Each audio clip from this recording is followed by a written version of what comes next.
Hello everyone, আমাদের আজকে আলোচনার বিষয় হচ্ছে টেন্স।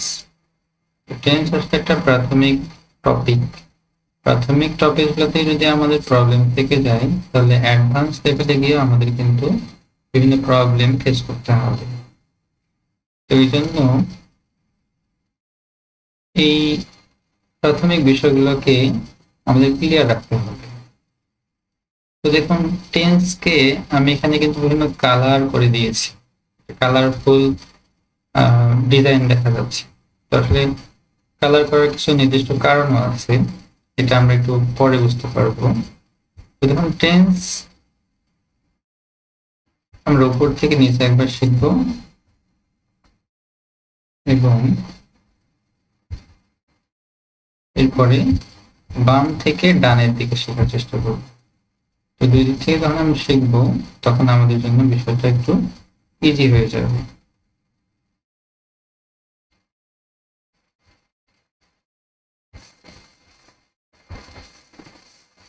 তো সবার আগে আসবে প্রেজেন্ট টেন্স, এবং প্রত্যেকটারই 4টা করে ভাগ আছে আমরা জানি। Present simple, present continuous, present perfect, present perfect continuous. তো প্রেজেন্ট টেন্সে কি হবে? প্রথমে সাবজেক্ট বলবে, তারপরে বেস ভার্ব, মানে প্রিন্সিপাল ভার্বের বেস ভার্ব। এর সাথে কখনো এস বা এ যুক্ত হবে। এস বা এসটা যুক্ত হবে শুধুমাত্র থার্ড পারসন সিঙ্গুলার নাম্বার হলে। থার্ড পারসনও হতে হবে এবং সিঙ্গুলার নাম্বারও হতে হবে। শুধু থার্ড পারসন অথবা সিঙ্গুলার নাম্বার হলে কিন্তু যুক্ত হবে না। যেমন এখানে শি রাইটস এ লেটার, এখানে এস যুক্ত হয়েছে কারণ এখানে শি আছে। শি যেহেতু থার্ড পারসন এবং সিঙ্গুলার নাম্বার দুইটা কন্ডিশনে ফুলফিল করে, তাই এখানে ভার্বের সাথে এস যুক্ত হয়েছে। এখানে একটা লক্ষণীয় বিষয়, এখানে কিন্তু কোনো সাহায্যকারী ভার্ব বা অক্সিলারি ভার্ব নাই। এরপরে আমরা আসবো present continuous tense. Present continuous টেন্সে সাবজেক্ট বলবে, এম, ইজ অথবা আর এর মধ্যে যে কোনো একটি বলবে, তারপরে ভার্ব প্লাস আইএনজি। ভার্বের প্রেজেন্ট ফর্ম বলবে, আইএনজি সবসময় ভার্বের প্রেজেন্ট ফর্মের সাথে যুক্ত হয়। তো আপনারা সবাই মোটামুটি জানেন যে কখন এম হয়, কখন ইজ হয়, কখন আর হয়, এটা পার্সন অনুযায়ী নির্ভর করবে। এরপরে আসবে present perfect tense. Present perfect টেন্সেও সাবজেক্ট হ্যাভ অথবা হ্যাজ। তো হ্যাভ হ্যাজ নিয়ে অনেকের মধ্যে কনফিউশন দেখা যায়। হ্যাজটাও অবশ্যই প্রেজেন্ট ইনডিফিনিট টেন্সে আমি যেমন বললাম যে থার্ড পারসন সিঙ্গুলার নাম্বার হলে, সেরকম পারফেক্টেও হ্যাজ বসে থার্ড পারসন সিঙ্গুলার নাম্বার হলে। যেমন শি হ্যাজ অথবা হি হ্যাজ, কিন্তু আই হলে হয়তো হ্যাভ, উই হলে হয়তো হ্যাভ। এরপরে ভার্বের পাস্ট পার্টিসিপল। এরপরে আসবে প্রেজেন্ট পারফেক্ট কন্টিনিউয়াস টেন্স। এখানে সাবজেক্ট হ্যাভ অথবা হ্যাজ, মানে আগের টেন্সটার মতোই সাহায্যকারী ভার্ব হ্যাভ অথবা হ্যাজ, এবং সাথে বিন যুক্ত হবে। তারপরে ভার্বের সাথে আবার কি এন্ড যুক্ত হবে। তো এটা গেল আমাদের প্রেজেন্ট টেন্স। এরপর হচ্ছে পাস্ট টেন্স। পাস্ট টেন্সেও যেটা সিম্পল, পাস্টের সিম্পল অথবা পাস্টের ইনডিফিনিট। তো পাস্ট ইনডিফিনিট টেন্সের সাবজেক্ট বলবে, ভার্বের পাস্ট ফর্ম বলবে, মানে ভার্বের সেকেন্ড ফর্মও বলা হয়ে থাকে। এখানেও একটা ব্যাপার যে এখানে কিন্তু কোনো সাহায্যকারী ভার্ব নাই। এরপরে দেখুন পাস্ট কন্টিনিউয়াস টেন্স। তো পাস্ট কন্টিনিউয়াসের সাবজেক্ট ওয়াজ অথবা আর, যেমন প্রেজেন্ট টেন্সে ছিল কি এম, ইজ, আর, এখানে কিন্তু ওয়াজ অথবা ওয়ার এবং ভার্বের সাথে আইএনজি। এরপরে আমরা পাস্ট পারফেক্ট টেন্স। তো পাস্ট পারফেক্টে দেখুন এখানে সাবজেক্ট, তারপরে শুধুমাত্র একটাই সাহায্যকারী ভার্ব আছে। এখানে হ্যাড ছাড়া অন্য কিছু নাই।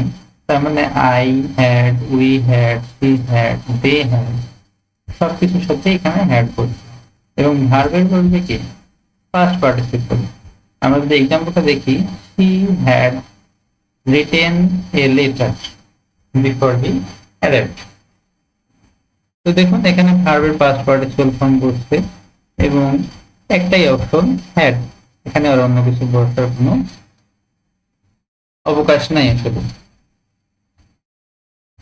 এরপরে আমরা আসবো past perfect tense.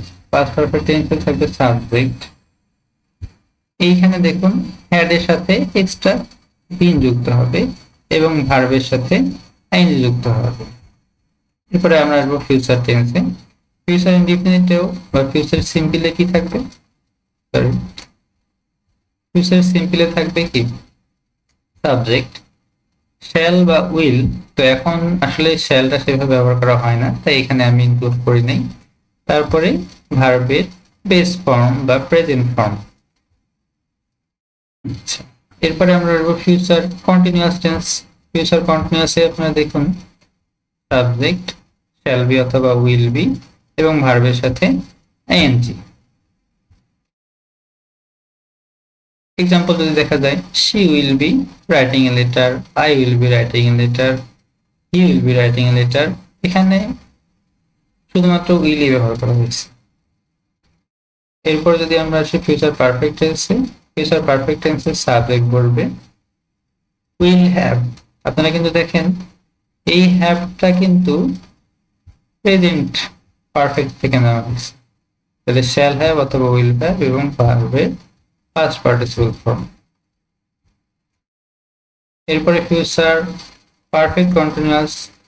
Future perfect কন্টিনিউয়াসের সাবজেক্ট উইল হ্যাভ বিন অথবা শ্যাল হ্যাভ বিন, মানে আগে যেটা ছিল পারফেক্টে যেটা ছিল তার সাথে একটা বিন যুক্ত করলেই কিন্তু আমরা প্রত্যেকটা দেখতে পাচ্ছি হ্যাড থেকে হ্যাড বিন, হ্যাজ থেকে হ্যাভ বিন, এভাবে কিন্তু পরের টেন্সটাতে একটা করে বিন যুক্ত হচ্ছে এবং ভার্বের সাথে আইএনজি যুক্ত হচ্ছে। তো এটা কিন্তু আমরা শিখলাম এতক্ষণ থেকে যে টেন্সটাকে উপর থেকে নিচের দিকে। এখন আমরা দেখব বাম থেকে একটু ডানের দিকে চেষ্টা করব।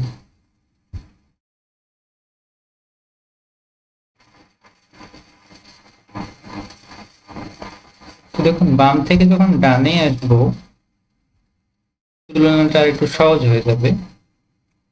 দেখুন প্রেজেন্ট সিম্পলে কিন্তু সাবজেক্ট আছে, পাস্ট সিম্পলেও সাবজেক্ট আছে, কিন্তু দেখুন প্রেজেন্ট সিম্পলে ভার্বের বসছে বেস ফর্ম অথবা প্রেজেন্ট ফর্ম, আর পাস্ট সিম্পলে বসবে কিন্তু ভার্বের পাস্ট ফর্ম অথবা ভার্বের কি সেকেন্ড ফর্ম যেটাকে আমরা বলি। আর ফিউচারে কিন্তু আবার ভার্বের বেস ফর্ম বসছে। আর একটা বিষয় যে ফিউচার এবং পাস্টে কোনো সাহায্যকারী ভার্ব নেই, কিন্তু ফিউচারে আবার সাহায্যকারী ভার্ব বসছে। এই ব্যাপারগুলো কিন্তু লক্ষ্য রাখতে হবে। আচ্ছা, এরপরে আমরা আসি কন্টিনিউয়াসে। কন্টিনিউয়াসে দেখুন প্রত্যেকটা কন্টিনিউয়াসে কিন্তু ভার্বের সাথে আইএনজি যুক্ত হয়েছে। প্রেজেন্ট কন্টিনিউয়াস টেন্স বলেন, পাস্ট কন্টিনিউয়াস বলেন এবং হচ্ছে ফিউচার কন্টিনিউয়াস বলেন, প্রত্যেকটাতে কিন্তু আমরা আইএনজি যুক্ত করা দেখতে পাচ্ছি। তাহলে পার্থক্যগুলো কোথায়? পার্থক্য হচ্ছে এদের সাহায্যকারী ভার্ব। প্রেজেন্ট টেন্সে am either, পাস্ট টেন্সে was were এবং ফিউচার টেন্সে উইল বি অথবা শ্যাল বি। এরপরে আমরা আসবো পারফেক্ট। শুধু যেটা পারফেক্ট এখানেও দেখো প্রত্যেকটাতেই আলাদা করে হ্যাজ অথবা হ্যাভ, এখানে হ্যাড, এখানে উইল হ্যাভ, এবং প্রত্যেকটাতে একটা কমন বিষয় হলো যে পাস্ট পার্টিসিপল ফর্ম বসছে কিন্তু। তাহলে আমরা দেখতে পাচ্ছি যে পারফেক্ট হইলে পাস্ট পার্টিসিপল ফর্ম বসতেছে, আর কন্টিনিউয়াস হলে ভার্বের আইএনজি যুক্ত হচ্ছে। আর যখন পারফেক্ট কন্টিনিউয়াস টেন্স হবে তখনও ভার্বের সাথে আইএনজি যুক্ত হচ্ছে। আপনারা দেখতে পাচ্ছেন যে ভার্বের সাথে আইএনজি, ভার্বের সাথে আইএনজি। তো কন্টিনিউয়াস, শুধু কন্টিনিউয়াস হোক আর পারফেক্ট কন্টিনিউয়াস টেন্স হোক, আমরা কিন্তু দেখতে পাচ্ছি কি ভার্বের সাথে আইএনজি যুক্ত হচ্ছে। তো এভাবে আপনারা যদি একটু কম্পেয়ার করে শেখার চেষ্টা করেন তাহলে কিন্তু খুব সহজেই মনে থাকবে। তো প্রধান দুইটা বিষয়, একটা হচ্ছে যে সাহায্যকারী ভার্ব থেকেই কিন্তু চেনা যায় যে এটা কোন টেন্স। কারণ আপনি শুধু ভার্বের ফর্ম দেখে চিনতে পারবেন না যেটা কোন টেন্স, কারণ দেখা যাচ্ছে আইএনজি অনেক জায়গাতে যুক্ত আছে। তার মানে আপনাকে টেন্সটাকে ডিটেক্ট করতে হবে অবশ্যই সাহায্যকারী ভার্ব দ্বারা। এই জন্য এটা যদি একবার ক্লিয়ার করে ফেলতে পারেন যে কোনটাতে কোন সাহায্যকারী ভার্ব বসতেছে, তাহলে কিন্তু টেন্স নিয়ে আপনারা সমস্যা হওয়ার কথা না। এতটুকুই, ধন্যবাদ।